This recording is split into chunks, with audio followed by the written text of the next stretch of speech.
Meus irmãos, mais uma vez, bom dia a todos. Nós vamos continuar com a nossa pequena série, sobre o conhecimento de Deus, guiada pelo livro do pastor J. Packer, tem o mesmo título, um livro maravilhoso. Aconselho aos irmãos, quem puder, ler esse livro, muito bom mesmo. É um clássico, da nossa literatura cristã aí, do ensino a respeito dos atributos de Deus, a respeito de quem é Deus, E o tema de hoje, meus irmãos, o tópico que eu escolhi para a nossa aula de hoje é a sabedoria de Deus. E esse é um tema muito importante para todos nós. Cada um desses temas, meus irmãos, na verdade, se os irmãos estiverem atentos, perceberem, são temas que nós estamos sempre aprendendo aqui na igreja. Então, nós, vez por outra, aprendemos sobre imutabilidade, aprendemos sobre sabedoria, sobre maturidade. Isso porque toda a programação que é feita para a igreja, tudo aquilo que o pastor pensa para a nossa edificação, para o nosso alimento, não é feito de forma aleatória. Então, isso é escolhida, uma dieta para a igreja. Então, nas pregações, nas séries que são preparadas, que são abordadas aqui para todos nós, sempre nós temos esses pontos sendo tratados, às vezes de diferentes visões, para que a gente possa compreender melhor cada um deles. Então, por exemplo, sobre a imutabilidade, que nós vimos na aula passada, nós vimos muito sobre isso no Salmo 119, em várias porções do Salmo 119.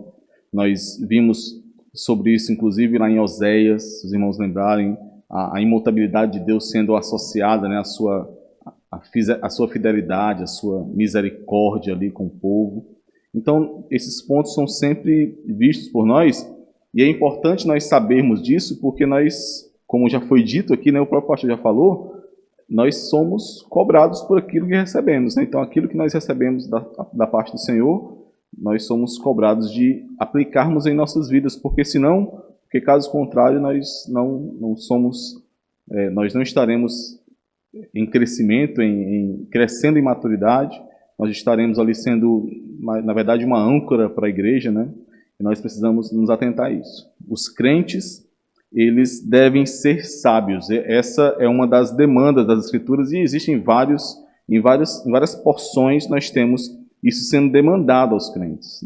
Por exemplo, tem um trecho em Efésios capítulo 5, versículo de 15 a 17, que nós já vimos várias vezes. É interessante isso, meus irmãos. Esse trecho do capítulo 5 de Efésios nós já estudamos, refletimos aqui por diversas vezes, e sempre por diferentes ângulos, vamos dizendo assim. A mesma verdade sendo apresentada de diferentes formas, para que a gente possa aprender melhor. Diz assim: portanto, vede prudentemente como andais, não como nécios, e sim como sábios, remindo o tempo, porque os dias são maus. Por esta razão, não vos torneis insensatos, mas procurai compreender qual a vontade do Senhor. Logo depois, Paulo fala sobre o não vos embriaguei com vinho, que é a contenda, mas enchei-vos do Espírito Santo, sede preenchidos pelo Espírito Santo. E a pergunta que fica, meus irmãos, e que está diretamente relacionada ao tema da aula de hoje, é por que se nós recebemos tantos ensinamentos, e eu faço aqui uma reflexão pessoal, e espero que os irmãos façam isso também. Se nós recebemos tantos ensinamentos, e de diferentes formas, e se há uma programação muito bem pensada, uma dieta muito bem escolhida para que os crentes, para que nós, aqui especificamente, a Igreja Batista Reformada em Russas, possa crescer, possa progressivamente se tornar cada vez mais madura. Por que nós, como eu falei, essa é uma análise pessoal, por que nós tantas vezes ainda falhamos em coisas tão pequenas, em situações onde nós deveríamos sim ter uma visão muito mais aguçada acerca de quem nós somos diante daquela situação. Então, quando nós falamos em sabedoria, é muito comum associarmos a sabedoria que devemos ter à sabedoria que este mundo tem. Aquelas pessoas que são desse mundo, de utilizar a astúcia que esse mundo tem, o desenrolar que esse mundo tem, para então solucionar problemas, mas sabedoria, a verdadeira sabedoria, não consiste nisso, como nós veremos, né? Então, essa é uma pergunta que nós devemos refletir constantemente, porque fatalmente, nós erraremos, fatalmente nós pecaremos, fatalmente nós tropeçaremos, e como o pastor já nos falou aqui várias vezes também, geralmente em questões simples da fé, em questões que não são grandes tratados teológicos, não, questões simples, onde era necessário aplicar o conhecimento que nós temos do Evangelho, o conhecimento que nós temos das Sagradas Escrituras naquela situação. Porque embora não tenha na palavra de Deus a solução direta para aquilo, no sentido de que é um problema contemporâneo nosso, né? Mas os princípios estão lá, né? Por que nós falhamos tanto em aplicar esses princípios? Além dessa reflexão, eu trouxe mais 3 perguntinhas para nós aqui, para que os irmãos possam iniciar essa aula comigo aqui, tá? O que é sabedoria? O que é que os irmãos acham que é sabedoria? Agora, no início, a gente pode perguntar o que é que vocês acham, né? Porque não foi definido ainda, né? Mas o que é sabedoria? Eu penso, Reis, que a sabedoria é em momentos de dificuldades, né, que podem nos apresentar, nós recorrer a tudo aquilo que nós aprendemos a respeito das Escrituras, né, não tomar decisão sozinho, né, isso eu estou falando de sabedoria no âmbito da igreja, né, procurar alguém mais experiente para poder ajudar a gente, né, e utilizar aquilo que a gente já vem aprendido, né, na igreja, vem aprendendo. Amém. Alguém tem alguma outra definição de sabedoria aí? Rápido que a gente tem assembleia hoje, viu? Eu acredito, irmão Jorge, que, tomando o exemplo de Salomão, né, que além de Cristo, acho que pode ser o maior exemplo de sabedoria, mais do que saber, a sabedoria é aplicar esse saber, né? Como a gente via retratos de situações dentro do povo do Senhor que eram colocadas diante dele, aquela sabedoria, aquele conhecimento que era dado por forma de conhecimento, era aplicado de forma prática, né? Acho que a sabedoria, na realidade, não é o saber, mas aplicar o saber, é a prática do saber. Ok, nós veremos sobre isso também. Os seres humanos, né? Eles podem ser sábios, meus irmãos? O que os irmãos acham? Ou é todo mundo... Não tem jeito. Todo mundo vai morrer nécio, né? Como a palavra, é uma palavra bonita, né? Para aquele que não tem sabedoria, nécio, né? Eu quando era menino, eu aprendi outras palavras mais feias, assim, para quem não tem sabedoria. Nécio é uma palavra bonita. Dá para ser sábio? Nós já até comentamos rapidamente sobre isso, vamos revisar aqui, meus irmãos. Existem aqueles atributos que Deus compartilhou com os homens, né? E um deles é a sabedoria. Então é claro que dá para ser sábio, sim. Mas é preciso saber primeiro o que é sabedoria e como buscar essa sabedoria, né? Como aquele crente pode buscar a sabedoria, né? E como nós sabemos que alguém é sábio? É interessante, né? Pelas cãs, né? Pelos cabelos brancos daquele que tem, daquele que nós procuramos. Muitas vezes sim, né? Mas não é uma regra, né? Como sabemos que alguém é sábio? Como é que os irmãos sabem que alguém é sábio?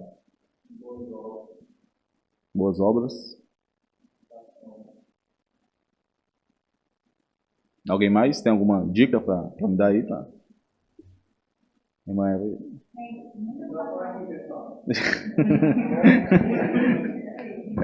Tem muitas passagens bíblicas que dizem que o temor do Senhor é o princípio da sabedoria, né? Então, quando a gente observa alguém temente a Deus, né, que busca andar nos caminhos do Senhor, a gente pressupõe que esse alguém seja sábio, né?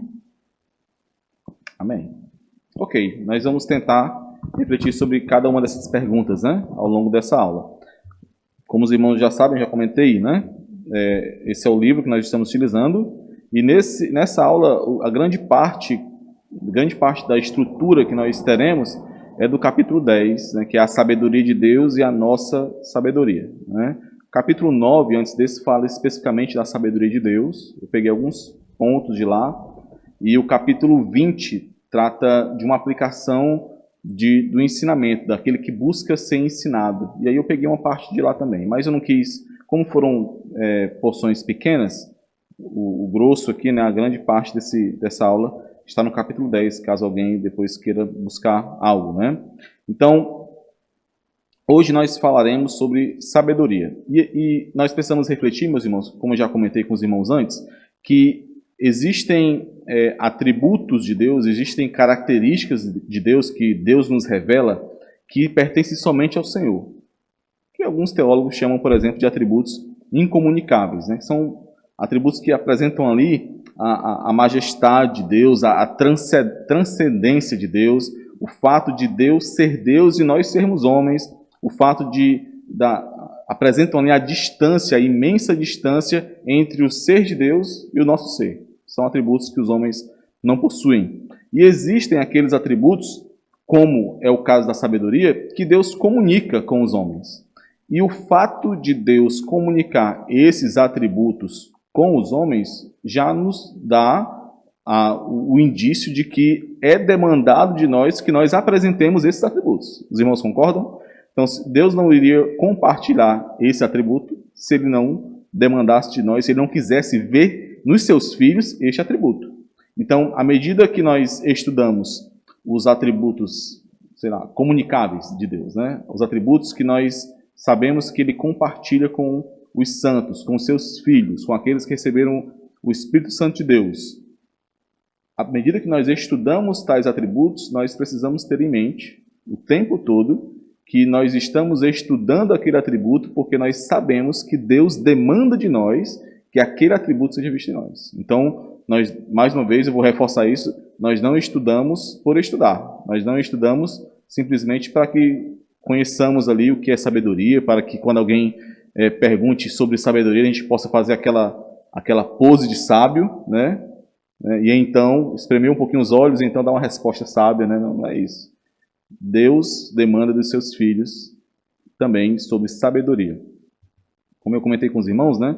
Existem os atributos incomunicáveis que expressam essa grandeza de Deus, né? A independência de Deus, que é a sua existência própria, a sua autossuficiência. Deus não depende de ninguém. Deus subsiste em si mesmo, Ele existe em si mesmo. A imutabilidade, que nós vimos. A infinitude, que é a liberdade em todos os limites do tempo e do espaço. A simplicidade, que até comentei com os irmãos na última aula, né? Que é o fato de que em Deus não existe nenhum elemento que possa causar conflito, né? Deus não é composto por partes, não existem elementos divergentes em Deus. Ou seja, por exemplo, Deus é amor, Deus é sabedoria, Deus é justiça, mas em nenhum momento o amor de Deus entrará em conflito com a justiça de Deus, entrará em conflito com a sabedoria de Deus de forma nenhuma. Deus é um ser, nesse aspecto aqui, simples, né? Perfeito, integral. Então, nós não podemos fazer essa separação dos atributos de Deus, né? Mas existem também aqueles atributos comunicáveis, né? Que são tanto qualidades do ser de Deus, como espiritualidade, liberdade, que Ele compartilha conosco também. E também os seus atributos morais, né? Bondade, verdade, santidade, justiça. Esses atributos comunicáveis, eles foram compartilhados com o homem na criação. É o que a Bíblia chama ali em Gênesis do homem, né? O homem e a mulher serem criados à imagem e semelhança de Deus, né? Então, aspectos do ser de Deus foram compartilhados com o homem. Obviamente, esses aspectos, esses atributos só podem ser vistos plenamente em Deus. A perfeição desses atributos está em Deus, mas foram compartilhados com o homem. Com a queda, essa imagem ela foi manchada, né? Ela foi desfigurada. Só que aqueles que foram redimidos pelo Senhor Jesus Cristo, aqueles que nasceram de novo, eles entraram, meus irmãos, em um processo de recriação, uma nova criação, de regeneração, né, que é uma nova geração, um novo nascimento. Por favor, abram aí em 2 Coríntios, capítulo 3, versículo 18. E outra pessoa abre em Colossenses 3:10.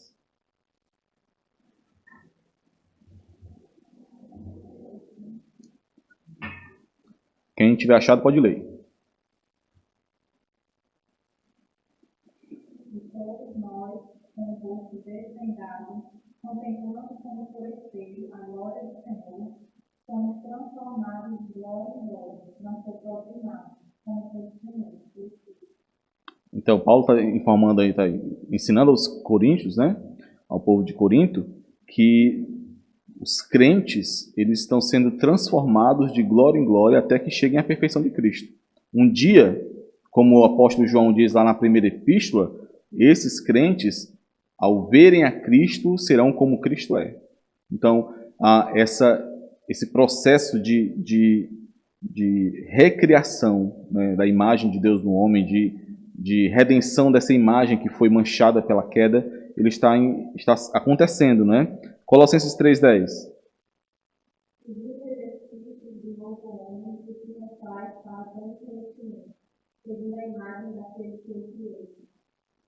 Paulo está reforçando esse mesmo ensino aí, né?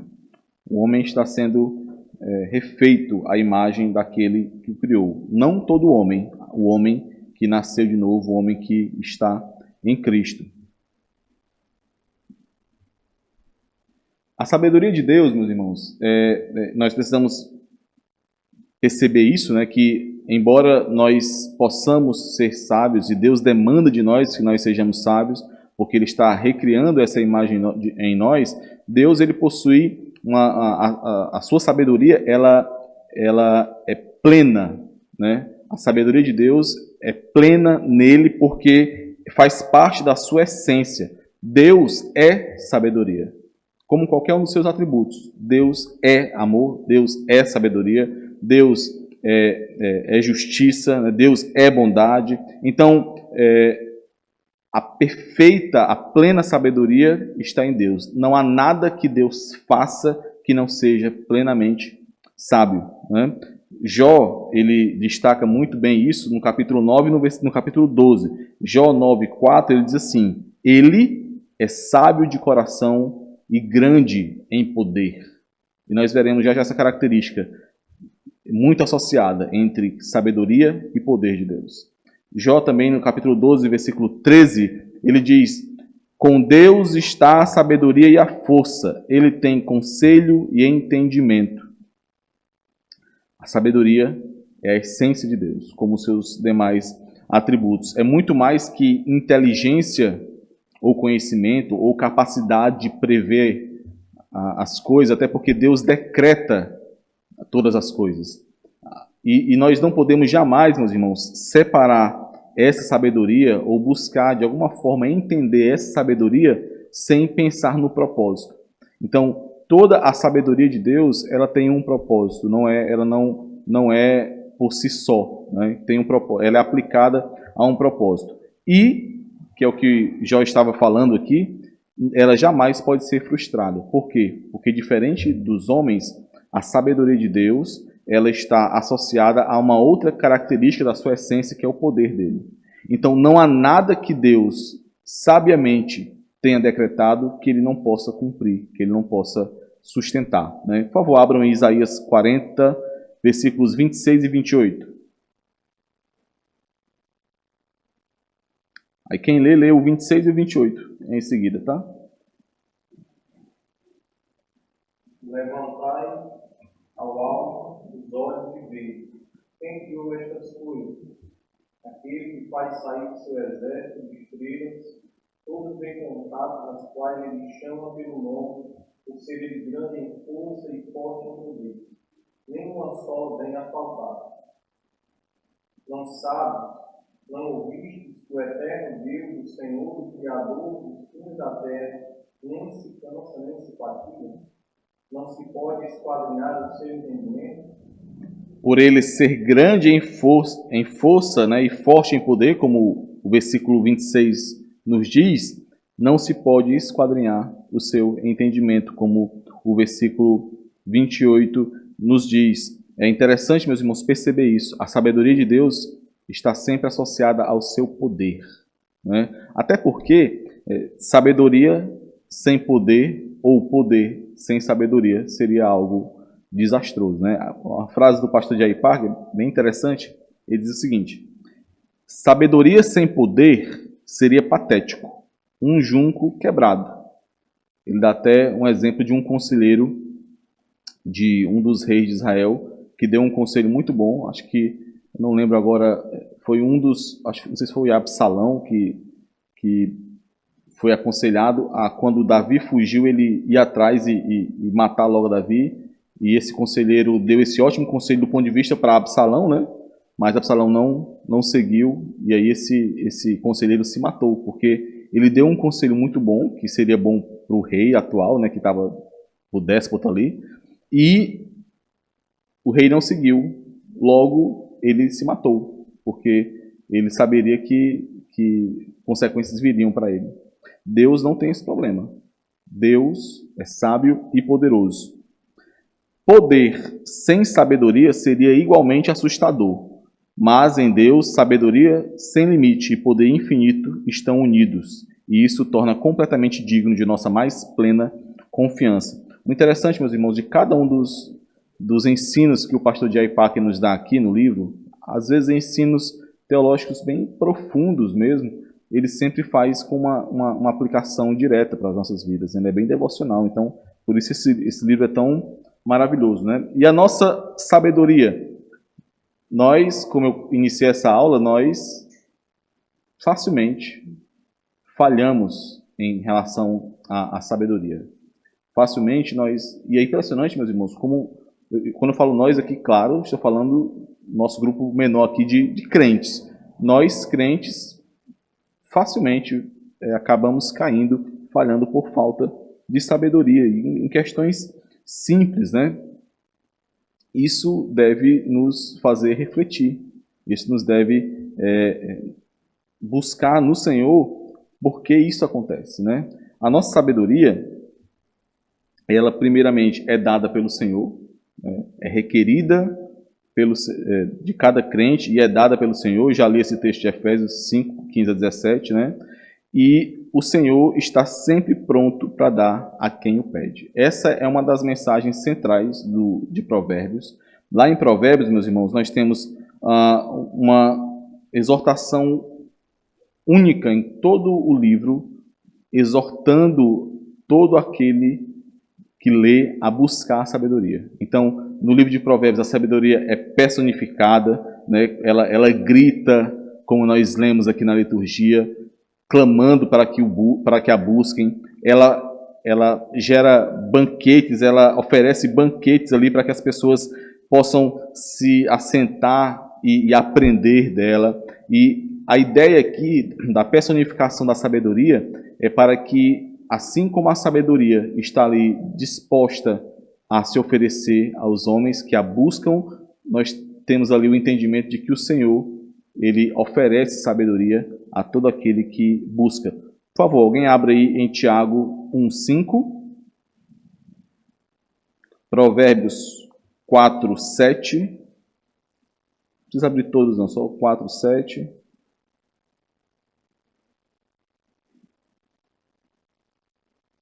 E Provérbios 9:4.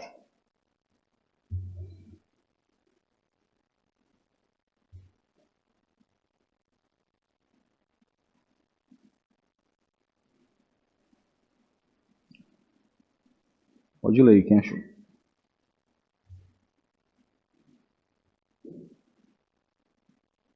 Se, porém, algum de vós necessita de sabedoria, peça a Deus, que a todos dá liberalmente, e nada lhes impede de ser-lhe-á concedido.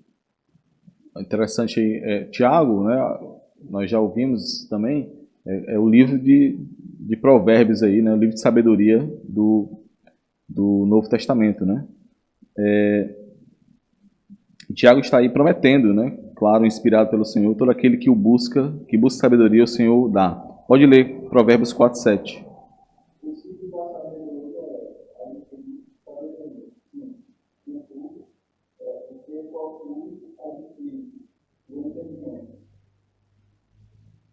Provérbios 9, 4.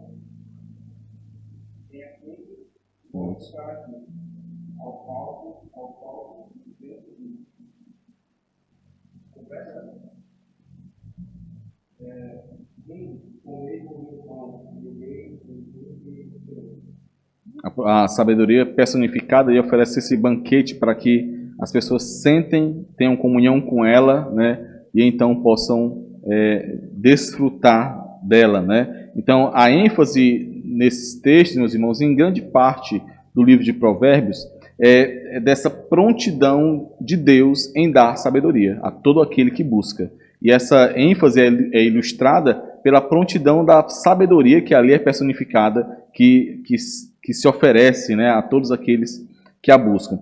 Mas, meus irmãos, nós precisamos ter consciência de que é preciso dar os passos necessários para obter sabedoria. E existem pré-requisitos para se buscar sabedoria, para que a gente possa receber sabedoria. Primeiro, é preciso ter reverência por Deus. Nós não podemos buscar sabedoria achando que onde nós buscamos não existe qualquer grandeza ou qualquer senhorio, né? Nós precisamos buscar a sabedoria por meio da humildade, por meio de nos debruçarmos, de nos ajoelharmos diante do Senhor, pedindo a Ele por essa sabedoria. A irmã Eva já comentou sobre essa máxima do livro de Provérbios, né? Que o temor do Senhor é o princípio da sabedoria. É isso que nós encontramos no Salmo 111, versículo 10, e em Provérbios 1, 7. O temor do Senhor é o princípio de toda sabedoria. Nós precisamos buscar essa sabedoria com humildade, reconhecendo que nós não temos em nós mesmos sabedoria. Sendo ensináveis, né? Aquele que não é ensinável, ele jamais possuirá de forma nenhuma sabedoria, porque ele pressupõe que ele já sabe e que ele já tem esse conhecimento, né? Além disso, meus irmãos, contemplando a santidade e a soberania de Deus. É interessante, por favor, abram aí Deuteronômio 10, 17, Jeremias 20, 11.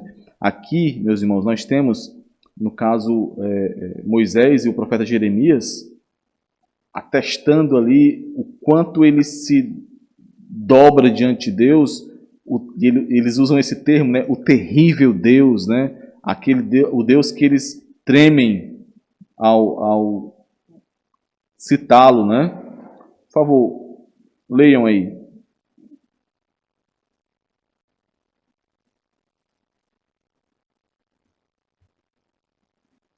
Pois o Senhor vosso Deus é o Deus dos deuses, o Senhor do Senhor, o Deus grande, poderoso e terrível, que não faz acepção de pessoas nem aceita figuras. Não pode haver outra disposição em buscar sabedoria que não essa reverência diante do Senhor. E esse é um equilíbrio que nós precisamos ter, meus irmãos. Eu comentei sobre isso na última aula. É muito comum as pessoas focarem na pessoalidade de Deus. Eu comentei isso na última aula, né? Esquecendo ou deixando de lado a majestade de Deus, né? Esse erro não pode ser cometido. Deus é um Deus pessoal, sim, que se relaciona com cada crente especificamente, que conhece o seu nome, que sabe quem você é. Mas Ele é Rei, poderoso, temível, majestoso, né?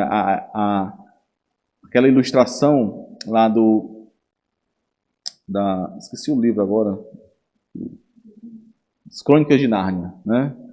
Onde o Aslan, né, lá, ele tá, na verdade o roedor lá tá falando com a menina, né, o castor, e diz que o leão é poderoso, né, e temível, e aí ela fica com medo, né, e ela diz, não, é claro que ele é temível, ele é um leão, né, ele é rei. Então, nós não podemos jamais nos esquecer disso, né.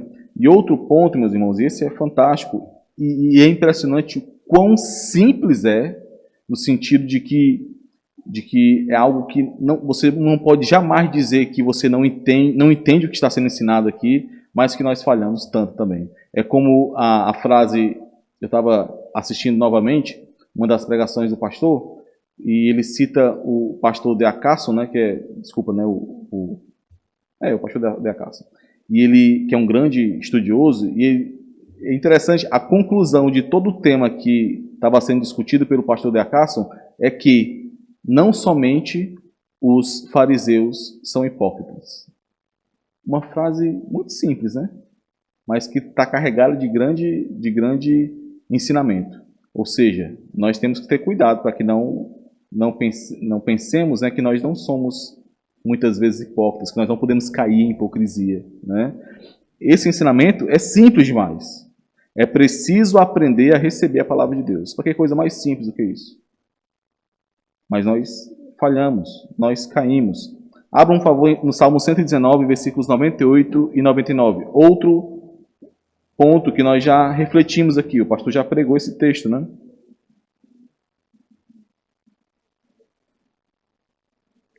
Salmo 119, versículos 98 e 99. Seus mandamentos me fazem mais sábio que os meus, porque aquele eu conheço compreendo mais do que todos os meus netos, porque me dizem isso. Ele vai dando muito claramente os porquês, né? Por que ele é mais sábio, por que ele é mais sábio que os seus inimigos, por quê? Porque ele tem apreço pelos estatutos, pela lei de Deus, ele busca, ele estuda a lei de Deus, é nela que ele medita, né? Colossenses 3,16, meus irmãos, diz assim: habite ricamente em vós a palavra de Cristo, instruí-vos e aconselhai-vos mutuamente em toda a sabedoria, louvando a Deus com salmos e hinos e cânticos espirituais, com gratidão em vosso coração. Está falando aqui para a igreja, né?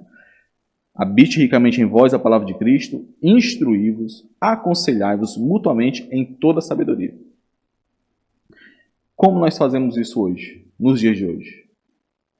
Como nós podemos instruir uns aos outros, aconselhar uns aos outros em toda a sabedoria? Como? Como é que você pode ensinar na sua casa, ou na igreja, ou mesmo que informalmente, em conversas com os irmãos, como é que você pode aconselhar aquele irmão que está necessitando naquele momento por aconselhamento? Como é que você faz isso hoje, nos dias de hoje? Primeiramente, Jorge, eu acho que a pessoa tem que estar saturada das escrituras e ter uma vida na igreja, né? Não tem como você ter sabedoria e ensinar alguém e ajudar sem você ter uma vida na igreja, sem você saber de Deus, né? Ter uma convivência com irmãos maduros. Viver a igreja, né? Não tem como você fazer isso sem viver a igreja, né? Ou seja, da mesma forma que os irmãos daquela época faziam, né? Buscando na palavra de Deus, buscando essa mutualidade que ele cita aqui, né? Uns aos outros, mas nós facilmente falhamos, meus irmãos, em relação a isso. E é impressionante. Eu não lembro agora se eu estava conversando, acho que era com o Silva, acho que era no discipulado. Como nós falhamos em buscar, em aprender da palavra de Deus. E nós, mais do que muitos outros, nós somos indesculpáveis. Quando eu falo nós agora, nós aqui, Igreja Batista Reformada em Russas. Por quê? Porque nós construímos aqui, nós recebemos, na verdade, uma estrutura que nos permite muito fazer isso. Nós temos aqui em várias ações, meus irmãos, não só em uma, em várias ações, nós temos esse despertamento para buscar a palavra de Deus. Por que, por exemplo, que os irmãos acham que nós temos aqui essa biblioteca do lado, né? Não é porque ela dá lucro, não. Porque os irmãos acham que nós gravamos essas aulas, gravamos as pregações, elas são editadas, disponibilizadas para que possamos assistir e buscar novamente. Por quê? Porque muitas vezes pode ser que você perca um pouco de atenção durante o culto, durante a aula. Você pode não entender alguma coisa, mas você vai ter ali disponível para você assistir novamente, para você estudar um tópico, né? Nós, meus irmãos, somos muito privilegiados, aqui. Tanto pela estrutura que nós temos, como pelo nosso pastor. Nós temos, na essência da palavra de pastor, nós temos aqui com o pastor Ivandro. Por quê? Porque nós temos tanto um homem que é mestre, como também que supervisiona, né, que pastoreia a igreja. Só que isso, se não for aproveitado, não vai gerar o efeito necessário. Então, por mais que, por exemplo, a igreja, o pastor, ele corra e corra e corra, tentando gerar essa possibilidade para todos nós, somos nós, meus irmãos, que temos que sentar, temos que meditar, estudar e buscar receber a palavra de Deus.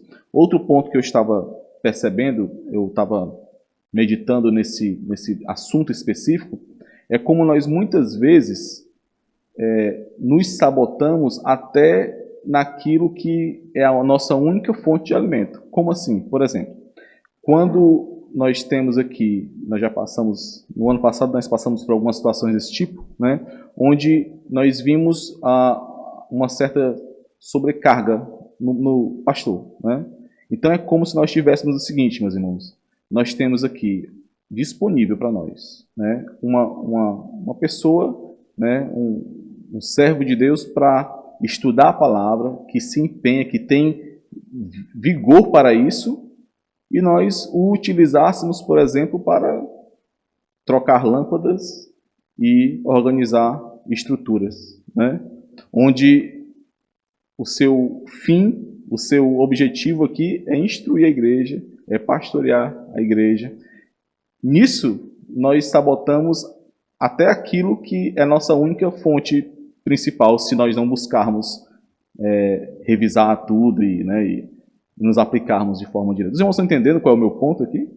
Então, nós precisamos agir com uma sabedoria mínima até nesses pontos. Observem, se o pastor da igreja, ele tem uma quantidade, uma certa energia, vamos supor que ele é uma bateria, né? E ele tem 100% de bateria ali. Se nós gastamos 70% da bateria dele para resolver questões que não estão diretamente relacionadas ao ensino, à instrução, à supervisão dos santos, só vai sobrar 30% para isso, não é verdade? Então nós precisamos atentar para isso. É por isso que a igreja precisa de homens, mulheres, precisa de crentes que atentem que, por mais que não possuam o dom para ensinar ou para de alguma forma exercer um ofício ministerial na igreja, o dom dele é essencial para a estrutura da igreja, para que o pastor, para que aquele que vai instruir, vai ensinar, não tenha que se incomodar por isso. Por quê? Porque ele vai ter ali a certeza de que a igreja está sendo suprida também naquilo, né? Nós precisamos refletir sobre isso. Isso também é sabedoria. Isso também é perceber que eu não tenho condição de instruir como deveria a minha família. O pastor e a igreja têm condição de dar esse suporte maior para que eu possa exercer a minha missão na minha casa. Mas se ele estiver usando as suas forças para outro fim, desviando a sua força para outro fim, porque precisa desviar, né, porque não tem quem faça, nós perderemos nisso também, né? Alguma pergunta, meus irmãos? Outro texto aqui, quem vai dizer aí é o Silva, que ele está decorando esses versículos. Não pode ler não, viu, Silva? Quem faz o discipulado aí com o livro lá do pastor Angelim sabe pelo menos os versículos 16 e 17, né? 2 Timóteo 3, 15 e 17, começa um versículo antes, né? E que desde a infância, Paulo está falando a Timóteo, né? Sabes as sagradas letras que podem tornar-te sábio para a salvação pela fé em Cristo Jesus. Toda a Escritura é inspirada por Deus e útil para o ensino, para a repreensão, para a correção, para a educação na justiça, a fim de que o homem de Deus seja perfeito e perfeitamente habilitado para toda boa obra, né?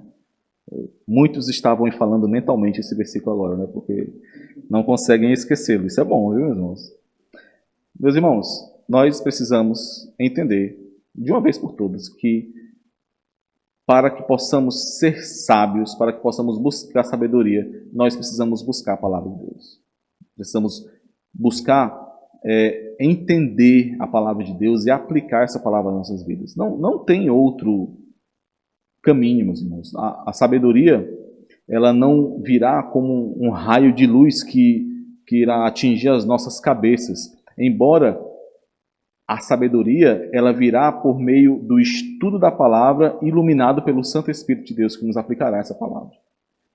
Existe uma parceria aí, né? Lembram lá de Filipenses, onde Paulo fala desse desenvolver a vossa salvação? Paulo diz assim, desenvolver a vossa salvação. Ou seja, batalhem, lutem pela vossa salvação, sabendo que Deus é quem opera em vós, tanto querer quanto realizar. Existe uma parceria aí, né? Pensando nisso, nós precisamos refletir.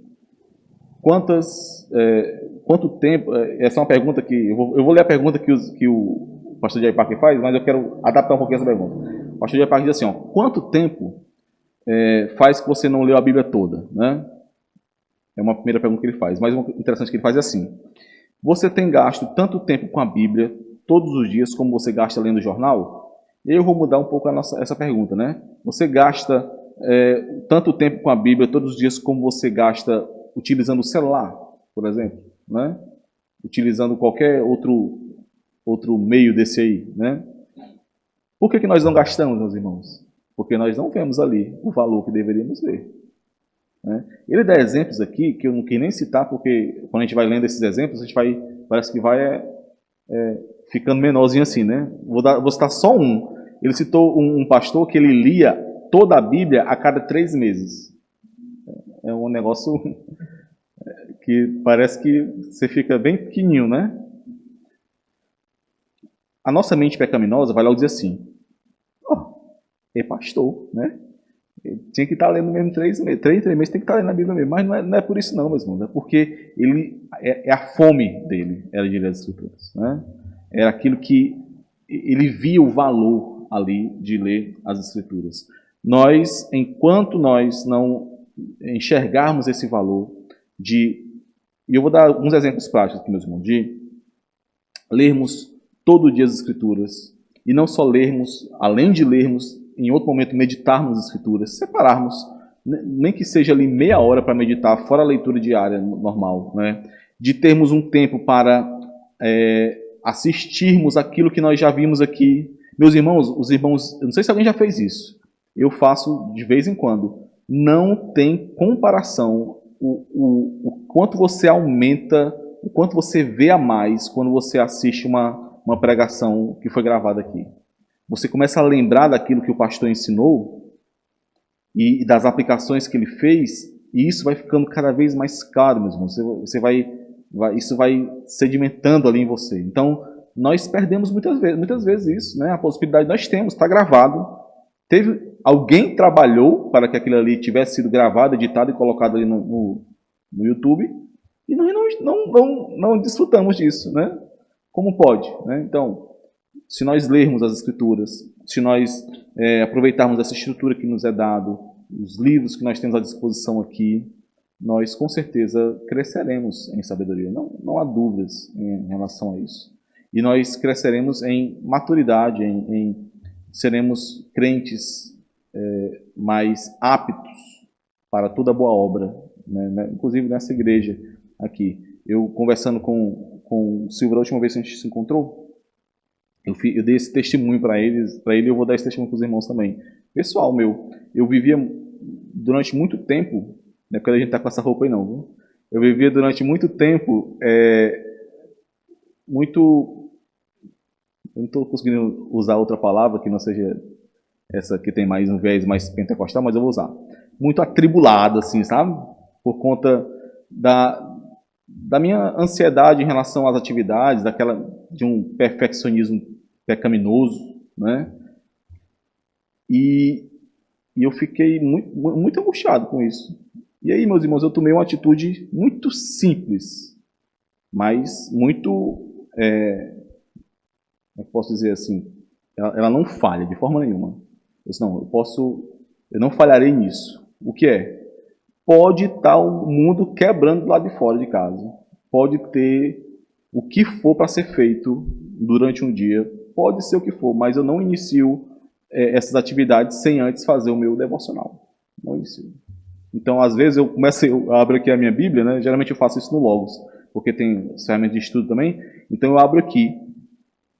E aí, quando eu começo a ler o primeiro versículo, eu lembro, tem que fazer isso. Aí eu me sinto tentado, né, para depois eu leio, vou voltar aqui. Aí tem que ler do início de novo, porque eu estava pensando, eu já tinha lido uns 4 versículos pensando no que eu tinha que fazer, né? Mas, meus irmãos, aí, o que eu estou falando aqui é que nós, muitas vezes, temos esse pensamento terreno aqui, né, mundano, de achar que nós conseguimos controlar o tempo de uma forma que nós não podemos. Nós precisamos entender que pensamos com uma mente que aponta para os céus, né? A nossa sabedoria vem de Deus, do temor a Deus. A nossa sabedoria não vem de estratégias que nós montamos para... Não, você pode ter um planner, que chama, os planners, você pode fazer o planner que for ali, ó, de 8 às 9, de 8 às 9, eu tenho lá em casa também. Tenho falhado algumas vezes nele. De 8 às 9 eu faço isso, de 5 às 6 eu faço isso. Ainda aparece aqui no celular, o Google Agenda avisando, né? Acusando você, ó, aqui, ó, hora de fazer isso. Não adianta, isso é bom, mas não adianta se nós não estivermos ali aos pés do Senhor. Senhor, eu dependo do Senhor.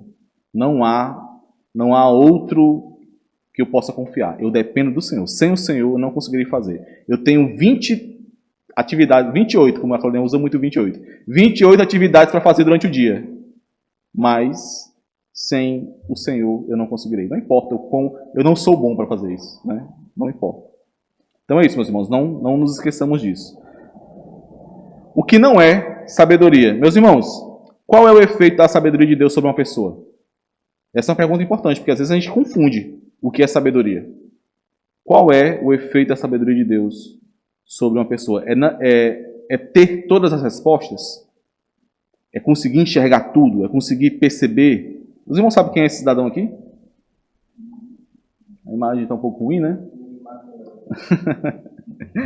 Esse aí é do filme do Sherlock Holmes, né? Com o Nick McClellan. É interessante, meus irmãos, nesse filme, porque por conta dos efeitos, né? O Sherlock Holmes aí, ele tem uma capacidade, uma percepção, né? Uma capacidade mental que chega a prever o futuro. Então, se os irmãos assistirem esse filme, quando ele vai lutar com alguém, ele tem uma percepção tão grande do seu redor que ele consegue saber qual vai ser o próximo movimento do seu oponente. Muitas vezes nós achamos que ser sábio é ter esse nível de percepção, é conseguir observar no seu meio todos os porquês e os comos, né, e os paraquês, né? Então, nós achamos que ser sábio é receber do Senhor uma capacidade, né, uma habilidade que vai nos permitir chegar em qualquer situação e entender. Deus está fazendo isso. Agora, ninguém sabe, mas Deus está fazendo isso. E Ele está fazendo isso por conta disso. E Ele quer chegar em tal situação. Como se nós estivéssemos no controle tanto quanto Deus. Nós muitas vezes achamos que, nós supomos, né, que sabedoria é isso. É nós termos esse direcionamento divino que nos permita entender e controlar qualquer situação. Mas como nós veremos, diferente disso, né?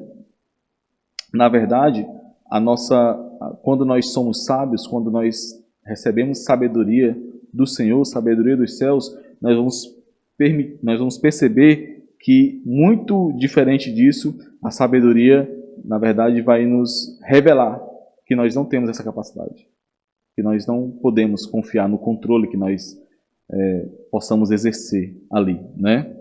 O que é sabedoria, então? Uma outra figura aqui, e eu achei fantástica essa ilustração do pastor Jair Packer, é associar a sabedoria à direção, né? Aquele que vai dirigir um automóvel, né? Quando você vai dirigir, quando você vai numa estrada, por exemplo, né? O que importa ali no ato de dirigir não é o conhecimento daquilo que vai acontecer, mas é o saber a velocidade que você está, é ter ali uma visão apropriada daquilo que está acontecendo naquele momento, né? E ter sobriedade para tomar a decisão correta de acordo com o que aconteça. Então, basicamente, quando você vai dirigir, o importante é isso. Você não tenta prever quais são os obstáculos que virão, você não fica tentando prever se o motorista da frente ele vai fazer alguma coisa, até porque você sabe que você não pode. O importante é tomar as medidas necessárias, por exemplo. Né? Vai dar aula de direção agora, né? Né? Então, por exemplo, você jamais vai estar numa velocidade onde você esteja muito próximo do carro da frente, porque se ele frear, você não vai ter como frear também. Né? Então, você não tenta prever os acontecimentos. Você não tenta trabalhar com aquilo que você não pode trabalhar.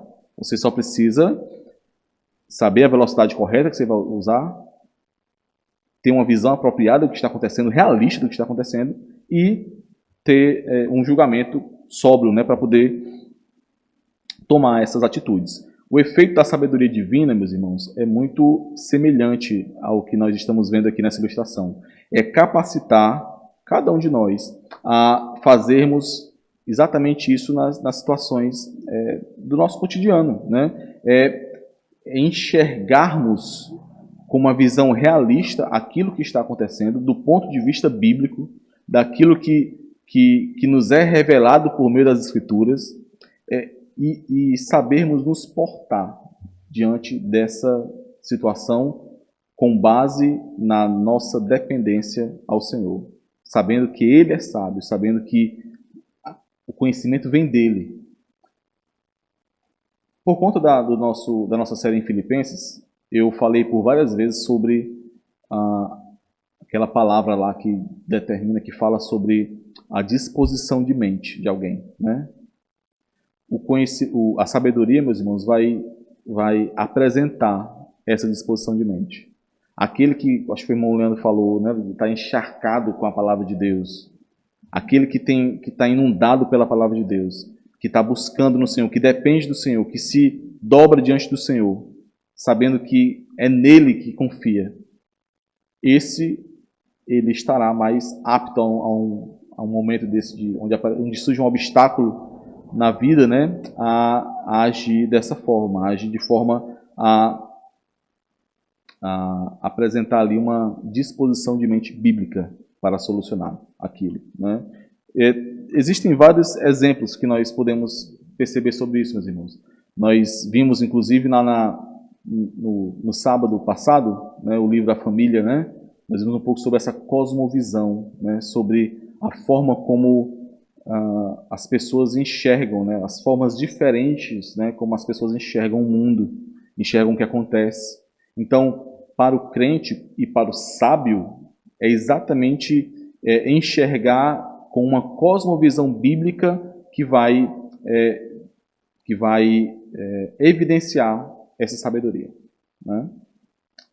Alguma pergunta? Os irmãos não têm perguntas? Outro ponto, meus irmãos, que o pastor J. Packer ele frisa aqui é que para ser sábio é preciso ser realista. É preciso perceber o mundo da forma como ele é. E ele cita, e ele faz grande parte desse capítulo, eu não trouxe isso, porque ficaria muito longo aqui nossa aula.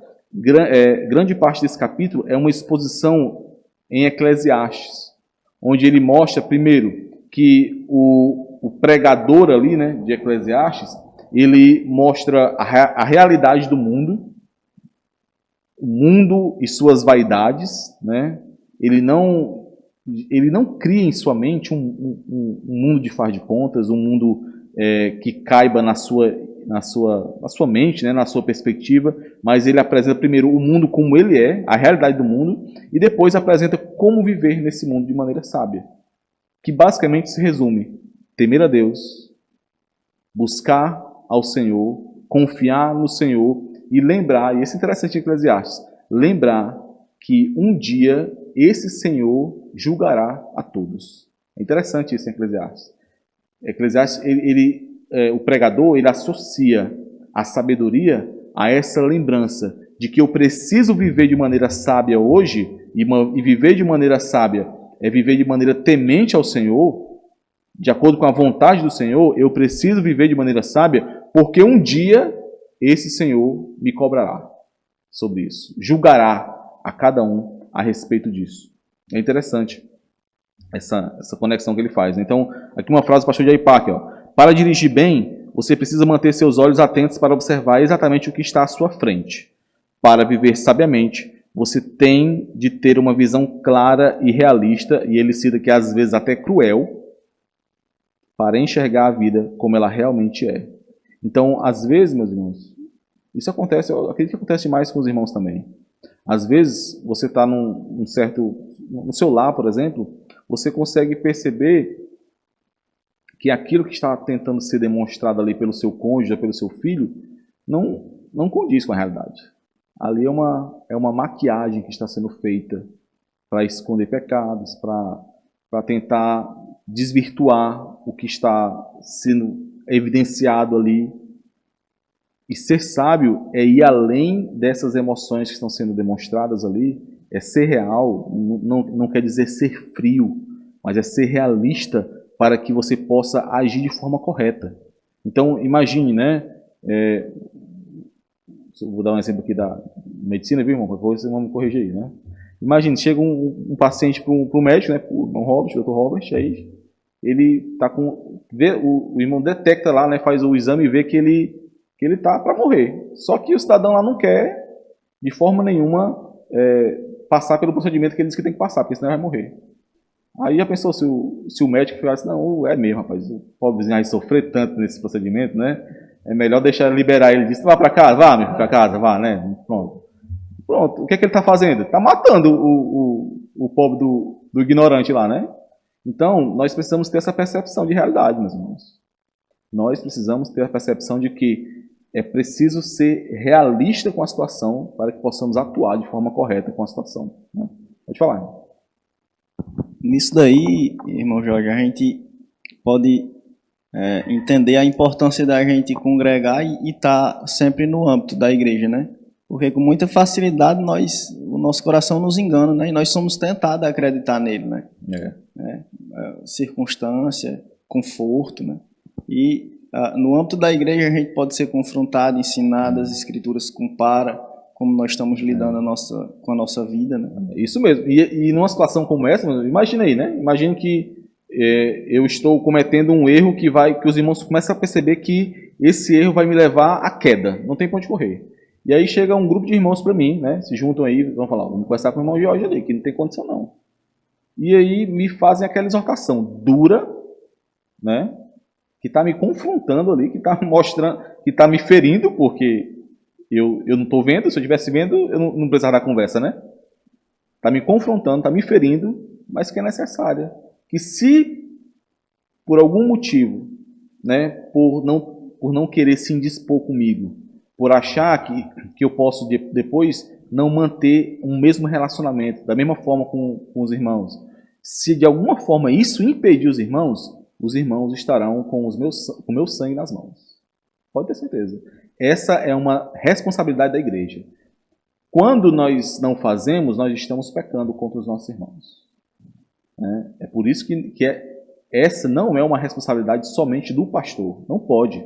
Porque isso tanto gera uma sobrecarga no pastor, como nos impede de crescer para percebermos, né, a nossa responsabilidade com a igreja, com os nossos irmãos, né? Claro que isso exige maturidade, isso exige...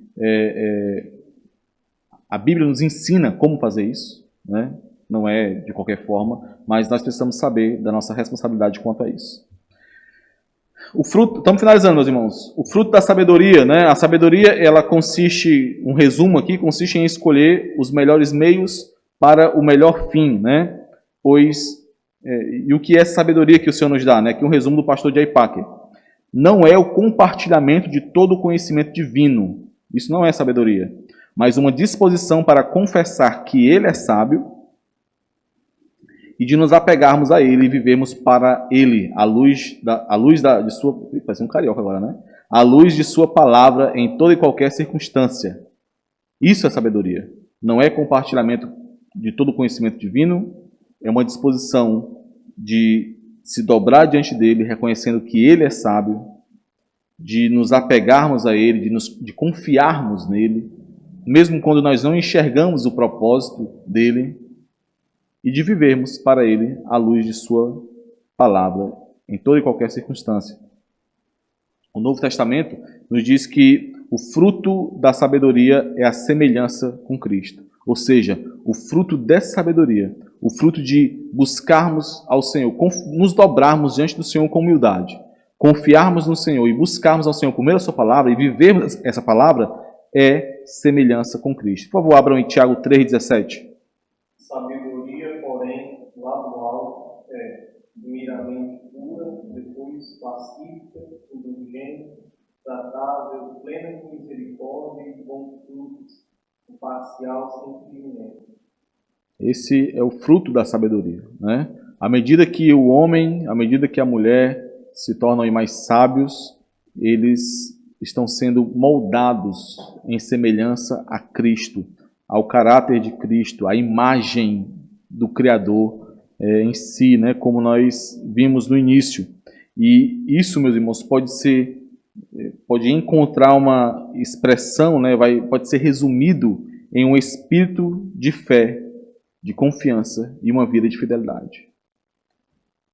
Muito interessante essa frase curta sobre a sabedoria, né? A sabedoria é um espírito de fé, de confiança, de dependência do Senhor e uma vida de fidelidade a esse Senhor. Para finalizarmos, meus irmãos, esse aqui não está mais nesse capítulo, está lá no capítulo 20 que eu comentei.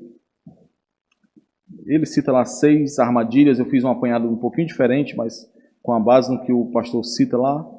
São armadilhas comuns para quem busca a sabedoria, armadilhas que você não pode cair quando busca a sabedoria, caso contrário você não encontrará, né? Quais são essas armadilhas? Primeiro, falta de vontade de pensar, inclusive no futuro. Essa é uma armadilha comum para muitos. Lá em Deuteronômio 32, 29, isso diz assim, ó: tomara fossem eles sábios, então entenderiam isto. Se fossem sábios, entenderiam isto e atentariam para o seu fim.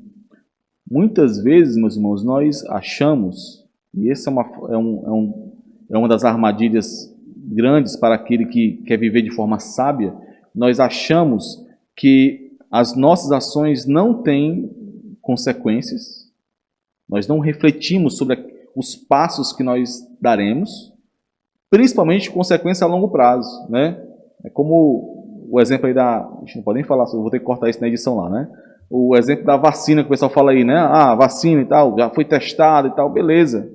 Mas e a longo prazo? Quem é que sabe das consequências a longo prazo, né? Nós precisamos refletir, nós precisamos entender que nós precisamos pensar acerca da nossa caminhada, das nossas estratégias e pensar biblicamente, obviamente, né? Pensar de acordo com a revelação que nos é dada. Segunda armadilha, uma indisposição para aceitar conselhos. Essa a gente não precisa nem explicar muito, né? Para que maior armadilha do que aquele que não busca conselhos? Então, além de ser um sinal de grande arrogância, de orgulho, do ego ali sendo plenamente manifestado, aquele que não busca conselhos, meus irmãos, ele perde os dons que foram oferecidos à igreja. Perde. Sempre, meus irmãos, sempre vai existir alguém mais maduro, alguém que consegue entender melhor a dinâmica da vida cristã naquele momento, alguém que tem uma maior capacidade que você, que às vezes conhece até melhor você do que você está se percebendo ali naquele momento, né?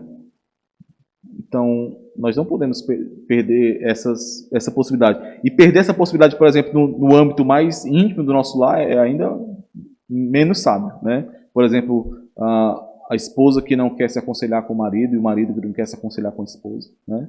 Isso é algo que se perde, que é difícil de mensurar, né? Provérbios 12, 15, para ilustrar aqui, nos diz que o caminho do insensato aos seus próprios olhos parece reto, mas o sábio dá ouvidos aos conselhos, né? A multidão de conselheiros há sabedoria, né? Terceira armadilha que precisamos ter cuidado: indisposição e suspeitar de si mesmo. Se nós fôssemos marcar um tracinho na parede todas as vezes que o pastor nos alertou sobre isso aqui, essa parede estava lotada. Estava não de trás? Quantas vezes os irmãos ouviram isso? Precisamos suspeitar de nós mesmos. Mas nós não suspeitamos, irmão. Meus irmãos, como é comum quando acontecer alguma coisa, vamos supor, estamos aqui, todos nós, e surge um problema. Muito facilmente, cada um de vocês, inclusive eu, nós iremos pensar em pelo menos 2 ou 3 pessoas para colocar a culpa nesse problema antes de pensarmos em nós mesmos. Né? Nós não suspeitamos de nós. Esse é uma armadilha muito grande para aquele que busca a sabedoria. Nós somos muitas vezes realistas com os outros. Né? Algumas vezes conseguimos enxergar, por mais que não tenhamos coragem de socorrer o irmão, conseguimos enxergar o defeito e os problemas dos outros. Mas quando chega em nós, né, nós geralmente não somos tão facilmente assim. Né? Nós somos nossos próprios advogados. Né? Conseguimos nos defender muito bem. Salmo 139, versículos 23 e 24. Maravilhoso, nós já vimos esse salmo, inclusive nessa série aqui, né? Diz assim: sonda-me, ó Deus, e conhece o meu coração. Prova-me e conhece os meus pensamentos. Vê se há em mim algum caminho mau e guia-me pelo caminho eterno. Se os irmãos lembram aqui, primeiro Davi fala no início do salmo sobre a onipresença de Deus, se não me engano. Ele vai falando sobre os atributos de Deus, a criação, coisa belíssima, só exaltando a Deus. Depois Davi vai lá e fala assim: Senhor, né, mata os inimigos, vinga-te, né? E Davi começa a apresentar ali palavras totalmente opostas ao que ele estava falando. E aí Davi, no versículo 23 e 24, ele diz: sonda-me, ó Deus, conhece o meu coração, prova-me, olha para o meu coração, porque eu não consigo ver, e eu estou suspeitando de mim, né? Olha se esses meus pensamentos são realmente para glorificar o Senhor, são realmente zelo para com o Senhor, e não simplesmente vindo de mim, né? Nós precisamos suspeitar de nós mesmos. Quatro, né? Indisposição em passar por problemas. Salmo 34, versículo 19. Nós, meus irmãos, jamais podemos concluir que ao agirmos com sabedoria, ao buscarmos no Senhor sabedoria e ao agirmos com essa sabedoria, nós estaremos livres de problemas. Jamais poderemos pensar assim. Isso é uma armadilha onde nós facilmente poderemos cair, né? Ao acharmos que, pelo fato de nós estarmos nos congregando ali, vivendo a vida da igreja, buscando conselhos, lendo a palavra, enfim, tomando todas as atitudes para uma vida piedosa, para que a gente possa crescer em sabedoria, pronto, não vão mais surgir problemas. Isso não existe. Né? Nós precisamos nos limitar ao entendimento de que nós não conhecemos os propósitos, ou todos os propósitos de Deus. Né? É só olhar para vários exemplos. Né? Paulo, os irmãos lembram, em Atos 16, antes de começar a Filipenses, nós vimos isso. Paulo, ele tinha a intenção de pregar na Ásia, depois lá na Bitínia. Aí o Senhor pegou, deu uma visão a ele, né? E aí ele foi para Macedônia. Quando chegou lá, foi o que aconteceu, lá em Filipos. Peia muita. Paulo foi preso, foi torturado, foi humilhado. Paulo foi sábio em seguir o conselho de Deus, não foi? Mas isso não foi garantia de vida boa para Paulo ali, não. E nunca foi, na verdade, né? Paulo, ele faz relatos ali do que ele passou na vida, ele nunca viveu uma vida sem problemas, não. Viver de maneira sábia não quer dizer que nós não passaremos por problemas, de forma nenhuma. E o quinto e último, isso aqui nós aprendemos bem mais no final do ano passado, né? Sobre o tempo, a necessidade do tempo. Outra armadilha é indisposição para esperar. Salmo 131, versículo 3, o Senhor diz assim para o povo de Israel: espera, ó Israel, no Senhor, desde agora e para sempre. Nós precisamos esperar. Muitas vezes, o remédio que temos para o momento, para a aprovação, o passo sábio que nós temos que dar é esperar. É esperar. Muitas vezes, quando nós nos antecipamos, nós estamos apenas gerando mais problemas, né? Estamos indo contra o Senhor, né? Muitas vezes o melhor remédio ali, quando você está com dúvida, quando você está em uma situação onde você não tem ali a resposta, por mais que você busque ao Senhor, é simplesmente esperar até que o Senhor possa agir e possa solucionar aquilo ali, né? Ok, meus irmãos? Os irmãos têm alguma dúvida? Tem alguma pergunta? Finalizamos aqui a nossa aula de hoje. Se tiver alguma pergunta, pode fazer, senão vamos orar. Santo Deus, muito obrigado, Senhor, pela Tua palavra e por esse momento que o Senhor nos deu aqui. Nós, de forma tão limitada como somos, Senhor, nós nos colocamos aqui diante do Senhor para expressar a nossa confiança no Senhor, a nossa dependência do Senhor. Te pedimos que o Senhor nos edifique por meio da Tua palavra, que o Teu Santo Espírito nos dê vigor para nos aplicarmos à Tua Santa Palavra de maneira a glorificar o Senhor. Nos faz sábios, Deus, não para nós mesmos, mas para que o Teu nome seja glorificado por meio de nossas vidas. Edifica a Tua igreja, faz-nos crescer, amadurecer, para que o corpo de Cristo seja sustentado pelos dons que o Senhor nos dá. Em nome de Jesus nós te pedimos, Senhor. Amém.